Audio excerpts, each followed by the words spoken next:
Bienvenido a Pensando con Bruno, mi nombre es Bruno naturalmente y el día de hoy celebramos un año del canal. Eso significa que hemos subido un video sin falta todos los lunes por las últimas 52 semanas.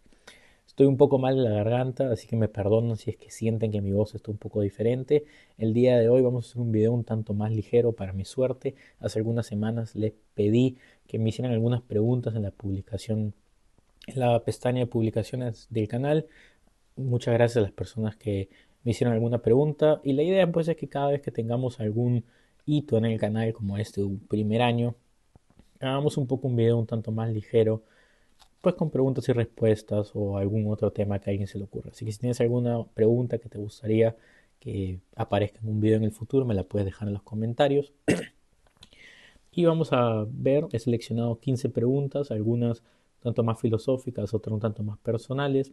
He intentado tampoco no eh, ir de lleno mucho o no pensar mucho en ellas para que mi respuesta sea tampoco un poco más espontánea, como en plan que estamos conversando. Así que vamos de una. A ver, la primera es por qué abrí este canal. Pues abrí el canal porque sentía la necesidad de comunicar ciertas ideas. Habían temas que me interesaba tratar, conocer gente que pensara de la misma manera. Como ustedes ya saben, yo vivo en los Países Bajos, entonces no me puedo comunicar pues todos los días en español eh, con las personas. Tengo pocos amigos que hablan español, no a todos les interesa la filosofía. Obviamente, pues muchas veces lo podía hacer en inglés, pero sentía que había muchos temas, como por ejemplo la realidad latinoamericana o ciertos personajes del habla hispana o más conocidos en Latinoamérica, por ejemplo, ¿no? Como el Chavo del Ocho, el Chapulín, todos estos videos sobre la política latinoamericana, los videos de los cuales ya he hablado, pues que se tenían que hacer en español, se tenían que hacer por YouTube, y quería tener ese conversar con gente de diferentes países, y la mejor manera de hacerlo pues era tener un canal de YouTube. Y básicamente esa fue la idea principal. Ya después obviamente comencé a pensar y decir, oye, también puedo agregar otras cosas, puedo ir hablando de los libros que voy leyendo, me pueden dar recomendaciones. Sentía que era un espacio bonito para poder interactuar, básicamente. Ok, la siguiente pregunta es, en tu opinión, ¿qué hay después de la vida? Ah, es una pregunta complicada, la verdad. No te voy a mentir. Yo en lo personal soy de la idea que soy un tanto más apegado a Spinoza. Hay como una sola sustancia en este mundo en el cual se representa de mil y un maneras. La idea está del Deus sive natura, Dios o naturaleza. Entonces, eh, nuestro cuerpo pues dejará de funcionar, nos volveremos a mezclar con el universo, el mundo material, ¿no? Y nuestro cuerpo le hará de comer a las plantas le darán de comer a los animales, otros animales y otros humanos, y así el círculo eterno de la vida. Un poco Rey León, si se quisiese decir, ¿no? El círculo de la vida. Creo que eso es todo lo que hay. No siento realmente que haya una vida per se después de nuestra vida. Creo que obviamente la energía, por ejemplo, de nuestros cuerpos se disipa y se mezcla. También habría que hablar obviamente de los diferentes niveles de vida y muerte que existen, ¿no? Porque nuestro organismo es un nivel, una categoría en la que podemos decir, ok, estamos vivos o muertos, pero eso no significa que las células que están en nosotros mueran también cuando el cuerpo como tal muere. A este nivel sí, pero por eso incluso es que muchos de nuestros órganos, cuando son capturados en el momento preciso, pueden ser parte de otros cuerpos, etcétera. Entonces, y a niveles más inferiores, nuestras células, etcétera, podemos seguir hablando de vida, ¿no? Entonces, siento que es un poco erróneo pensar que hay como una especie de vida después de nuestra vida. Pero bueno, al fin y al cabo es una opinión, se podría decir entre comillas, informada, pero es una opinión personal y obviamente el debate sigue abierto a cualquiera de las posibilidades, ¿no? ¿Qué libro de fantasía me recomiendas que no sea apocalíptico?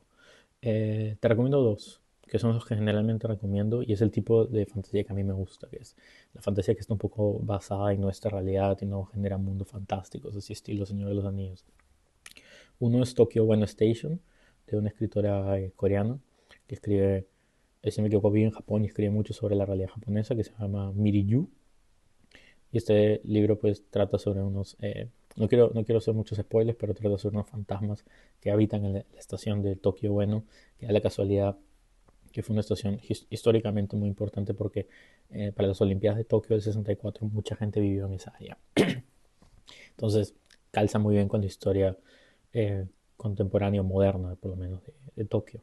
Y el otro libro es El Minotauro se toma un break para fumar, de Steven Sherrill, que trata la historia del Minotauro desde en nuestros tiempos. O sea, el Minotauro ha salido del laberinto, ha sobrevivido 5.000 años.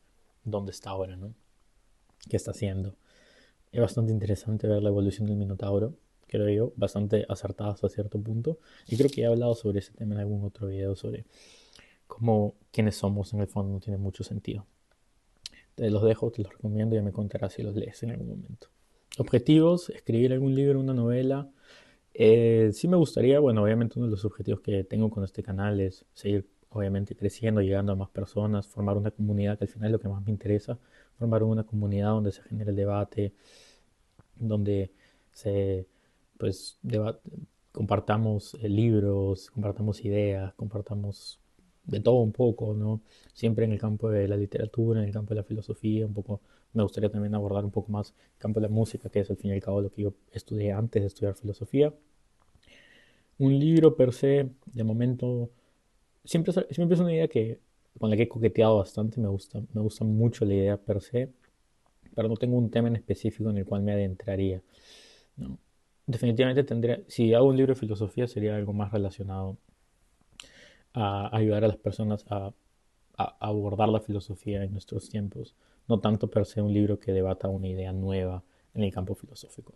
¿Tienen alma los animales y las plantas? Es una pregunta complicada y depende de cómo definas alma. Generalmente cuando se habla de alma, hoy por hoy, al menos en el campo filosófico o en el campo científico, se habla de alma como sinónimo de mente, ¿no? La mente casualmente yo estudio filosofía de la mente, o sea que es un tema que me interesa bastante. Es un conjunto de procesos, obviamente psíquicos. Y me refiero a la cabeza, pero un poco erróneamente, porque obviamente yo creo que la mente se extiende no solo al cerebro, sino al cuerpo en general. Y son procesos conscientes e inconscientes.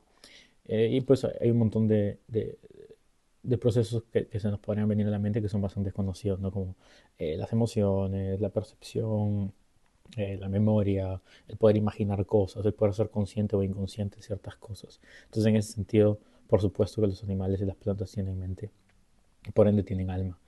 Eh, en los animales es bastante fácil ver cómo, bastante relacionado a nosotros y en las plantas también, ¿no? Las plantas pues tienen esta necesidad de vivir en un espacio, de poder percibir posibles ataques, de poder recordar.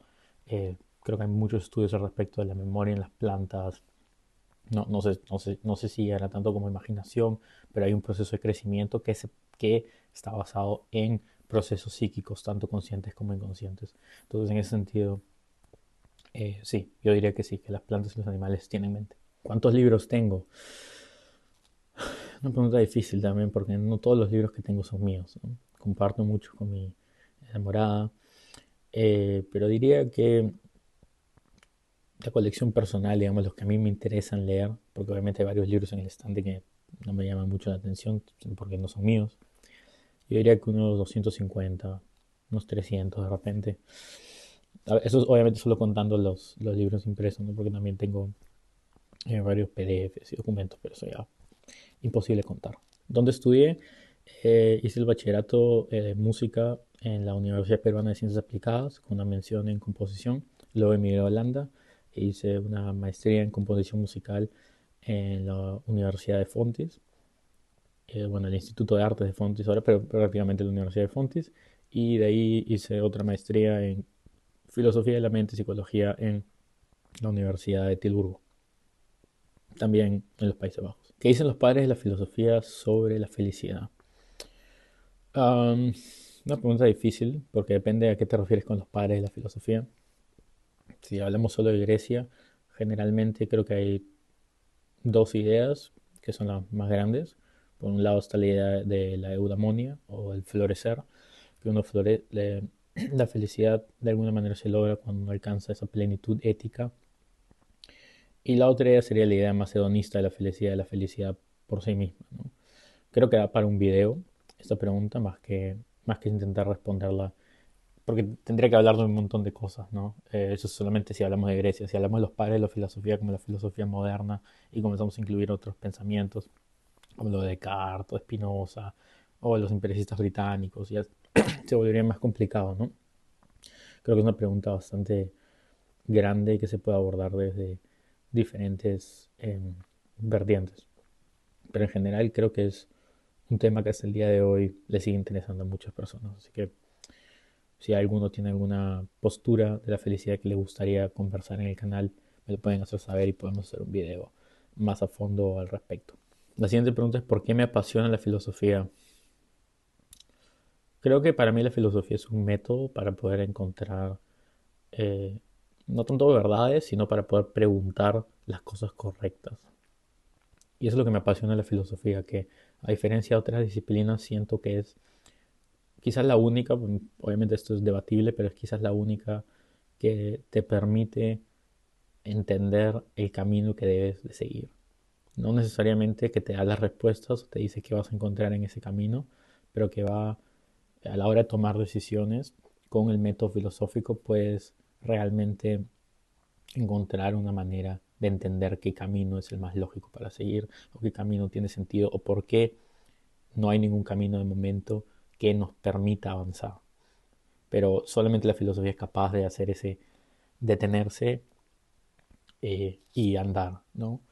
Y esto se conecta a otra pregunta que también me hicieron, que es si el ser humano ya no practica mucho la filosofía. Y creo que hasta cierto punto eh, es un argumento, es una frase válida, pero a la vez no. Creo que es cierto que cada vez las personas se detienen menos a reflexionar al respecto sobre muchos temas, que la filosofía de alguna manera está vista como algo un tanto inútil, pero también es cierto que todas las personas de alguna manera reflexionan de rato en rato sobre lo que está bien, sobre lo que está mal, sobre cosas como qué es la felicidad o qué sentido tiene que haga esto o el otro. Y de alguna manera eso es filosofía. Lo que claro sí se podría distanciar es que no sigue este método para poder encontrar las respuestas, sino que son más preguntas empíricas, pero que de alguna manera son las preguntas que también los filósofos intentan responder solamente dentro de un marco teórico un poco más trabajado. O sea que sí y no. A ver, la siguiente pregunta es un tanto larga y las tengo que impresas, así que la voy a leer. Si según algunas religiones no existe la reencarnación y solo tenemos una vida terrenal, entonces, ¿por qué algunas almas vienen al mundo condenadas a sufrir? Bueno, la verdad se escapa de mi presupuesto. Pero lo que podría decir es que eh, no hay una relación entre venir al mundo y por ende tener que disfrutarlo. O sea, no me parece incompatible pensar que, bueno, tienes solo una vida terrenal y algunas almas vienen a sufrir, la verdad. Claro, en un mundo ideal, teóricamente, eh, si el Dios creador es bueno o algo así, no haría ese tipo de cosas, pero o sea, yo creo que es completamente compatible que exista un mundo donde hay un Dios que realmente no considere eso y que no le importa en absoluto si algunas almas vienen a sufrir. No veo el... Claro, si ponemos como premisa que hay un Dios que dice que todo es bueno, etcétera, etcétera, ok, entonces ahí sí hay un problema con esa religión en específico. Pero si no lo hay, entonces no veo cuál es el problema. ¿Tienes algún hobby? Sí, tengo dos. Uno, me gusta bastante jugar ajedrez. Y dos, me gustan mucho los relojes. No tanto la parte de moda o algo así, pero me gustan mucho los engranajes de los relojes. Los relojes son un tema muy interesante, además que, como saben, me encanta mucho la filosofía del tiempo, o el tiempo en general. Y los relojes son una combinación muy interesante entre ingeniería, moda, tiempo, ciencia. Es un tema que me gustaría traer mucho más al canal. De hecho, ya he mencionado que me gustan mucho los relojes en un video que hice sobre el barco de Teseo, pero sí, esos son mis dos hobbies. Opinión sobre la libertad absoluta. Más en punto si se le debería dar libertad absoluta a todas las personas. La libertad absoluta no existe.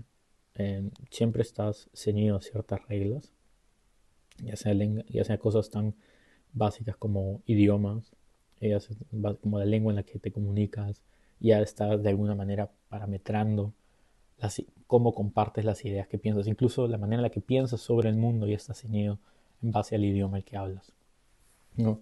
En base al tiempo en el que vives, en base a las personas con las que te comunicas y te rodeas. La libertad per se absoluta no existe. Pero sí entiendo la pregunta. Creo yo que se puede hablar sobre niveles de libertad, ¿no? ¿Qué tan libres queremos que nuestros ciudadanos sean? Es una pregunta más de filosofía política al final. Yo creo que tiene que haber una cierta base de libertad, ¿no? O sea, por ejemplo, canales como el mío, por ejemplo, puedan existir, obviamente, ¿no? Que las personas puedan expresarse libremente, digamos, con conocimiento de causa, obviamente, porque también complicado si es que se le va a dar mucha voz a personas que hablan sin ningún tipo de sentido. Pero también, por otro lado, siento que se tienen que limitar un poco nuestras libertades por un bien colectivo, ¿no? Entonces, la pregunta es más sobre qué tanta libertad queremos que las personas tengan, más que si puede haber una libertad absoluta, porque eso simplemente no existe. A ver, las últimas dos preguntas. La primera es, ¿cómo fomentar la lectura en un grupo de adolescentes entre 14 y 17 años?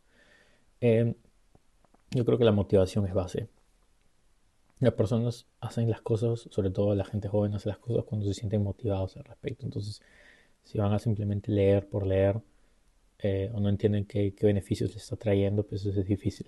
Pero si se hacen un círculo de confianza, de repente se les permite leer temas los cuales están interesados o se les da una apertura a poder compartir qué es lo que están buscando o qué preguntas quieren. Este tipo de edades son edades, como en todas las edades de la vida, las personas están buscando respuestas, ¿no? Entonces se fomenta la lectura por ese lado, por el lado de, hey, te quiero entregar respuestas, te quiero ayudar, un compartir, ¿no?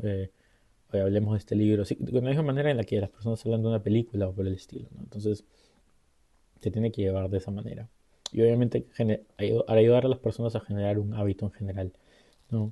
Leer es difícil precisamente porque la gente no está acostumbrada a leer. Entonces, llevarlo poco a poco, con motivación, creo que ese es el camino.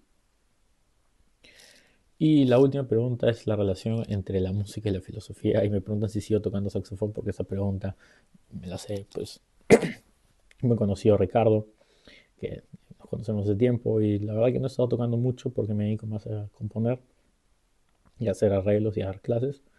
Eh, y bueno, la pregunta específicamente sobre la relación entre música y filosofía, pues podríamos hacer un canal entero de YouTube solamente para responder esa pregunta, ¿no? Ya partiendo de las letras, de la armonía, de las melodías, etcétera, etcétera, el impacto sociocultural de la música, etcétera, etcétera. O sea que definitivamente sería interesante ver si es que hay algún tema en específico sobre la música que podríamos cubrir desde una perspectiva filosófica.